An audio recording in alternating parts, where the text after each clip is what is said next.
السلام علیکم ناظرین، ربیع الاول اسلامی کیلنڈر کا تیسرا مہینہ ہے۔ یہ محرم اور صفر کے بعد آتا ہے۔ اسی مہینے میں رسول کریم صلی اللہ علیہ وآلہ وسلم کی پیدائش اور وفات ہوئی۔ اسی مہینے میں آپ صلی اللہ علیہ وآلہ وسلم کا نکاح سیدہ خدیجہ رضی اللہ تعالی عنہا سے ہوا۔ آئیے دیکھتے ہیں کہ اس مہینے میں سیدنا رسول کریم صلی اللہ علیہ وآلہ وسلم اور آپ کے اصحاب نے کیا کیا کارہائے نمایاں سر انجام دیے۔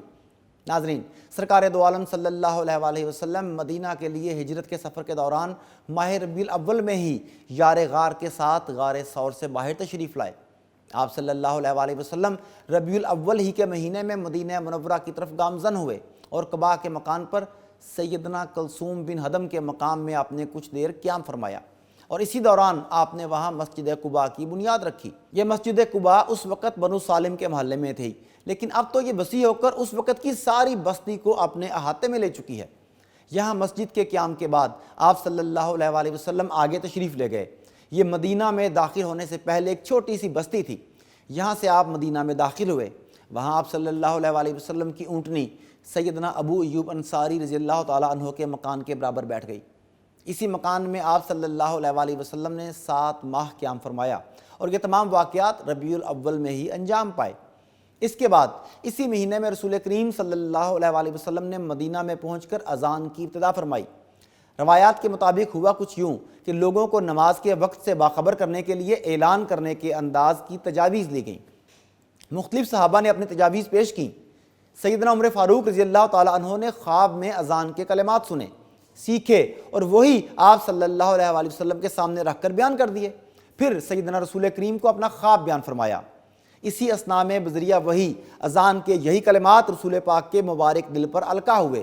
یوں اذان کا آغاز بھی ربیع الاول ہی کے مہینے میں ہوا۔ ماہ ربیع الاول سن 2 ہجری میں رسول کریم نے اپنی دوسری جہادی مہم غزوہ بوات فرمایا۔ غزوہ غطفان بھی ربیع الاول میں پیش آیا۔ اسی کو غزوہ انوار اور غزوہ ذی امر بھی کہتے ہیں۔ یہ ربیع الاول 3 ہجری میں پیش آیا۔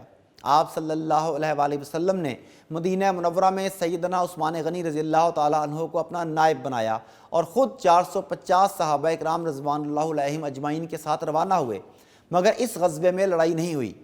3 ہجری ربیع الاول ہی میں سیدنا رسول کریم نے سریہ کعب بن اشرف روانہ فرمایا۔ کعب بن اشرف ایک یہودی تھا۔ یہ مسلمانوں اور رسول کریم کے بارے میں نہایت بری زبان استعمال کرتا۔ اسے انجام تک پہنچا دیا گیا۔ 4 ہجری میں غزوہ بنو نذیر بھی ربیع الاول ہی کے مہینے میں پیش آیا۔ آپ صلی اللہ علیہ وآلہ وسلم کی ہجرت کا 36واں مہینہ شروع ہوا تھا۔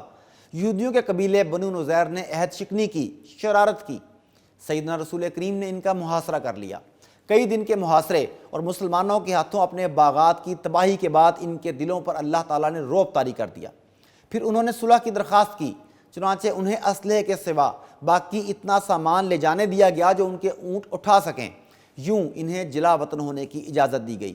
ان میں سے اکثر نے خیبر کا رخ کیا، جبکہ بعض شام جا کر آباد ہو گئے۔ اس واقعے کے بیان میں قرآن مجید کی سورہ حشر نازل ہوئی۔ اس کے بعد 5 ہجری میں غزوہ دومۃ الجندل بھی ربیع الاول ہی میں ہوا۔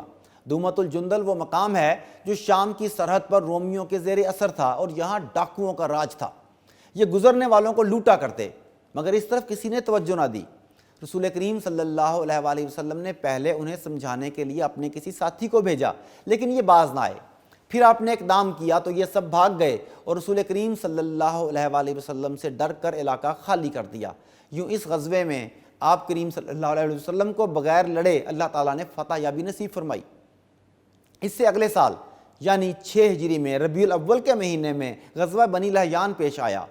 آپ صلی اللہ علیہ وآلہ وسلم 200 سواروں کے ہمراہ سیدنا حبیب بن عدی رضی اللہ تعالیٰ عنہ، سیدنا عاصم بن ثابت رضی اللہ تعالیٰ عنہ اور دیگر شہدائے رجی کا بدلہ لینے کے لیے تشریف لے گئے، مگر بنو لحیان بھاگ کر پہاڑوں میں چھپ گئے۔ اسی سال اسی مہینے میں آپ نے سریہ عکاشہ بن محسن روانہ فرمایا۔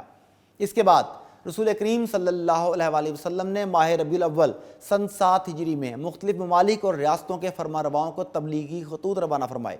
اسی مہینے میں سن 8 ہجری کو تہامہ کے قبائل نے اسلام قبول کر لیا۔ یہ حجاز کا ایک بہت بڑا علاقہ تھا۔ یہاں اسلام کی روشنی اسی مہینے میں پہنچی اور ان لوگوں کو منور کر گئی۔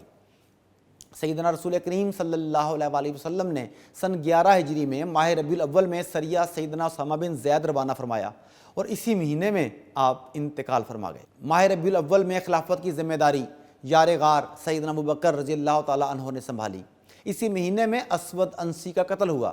اس نے رسول کریم صلی اللہ علیہ وآلہ وسلم کی زندگی کے آخری ایام میں ہی نبوت کا جھوٹا دعویٰ کر دیا تھا اور یمن سے آپ کے گورنر سیدنا فیروز دہلوی کو بے دخل کیا تھا۔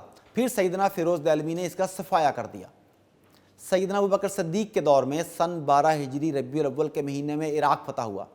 اسی سال اسی مہینے میں ایک جھوٹا مدعی نبوت طلحہ اسدی جان بچا کر بھاگ گیا اور بعد میں مسلمان ہوا اور اسلام کے لیے خدمات سر انجام دیں۔ ماہ ربیع الاول سن 14 ہجری میں دمشق فتح ہوا۔ 18 ہجری میں ربیع الاول کے مہینے میں سیدنا معاذ بن جبل فوت ہوئے۔ یہ مجاہد بھی تھے اور مجاہدوں کے سفیر یا مذاکرات کرنے والے ذمہ داران کے انچارج تھے۔ اسی مہینے میں ام المومنین سیدنا زینب بن جہش 20 ہجری میں وفات پا گئیں۔ سیدنا ابو سفیان بھی 31 ہجری میں اسی مہینے میں فوت ہوئے۔ سن 36 ہجری میں ماہ ربیع الاول ہی میں سیدنا سلمان فارسی رضی اللہ تعالیٰ عنہ کی وفات ہوئی۔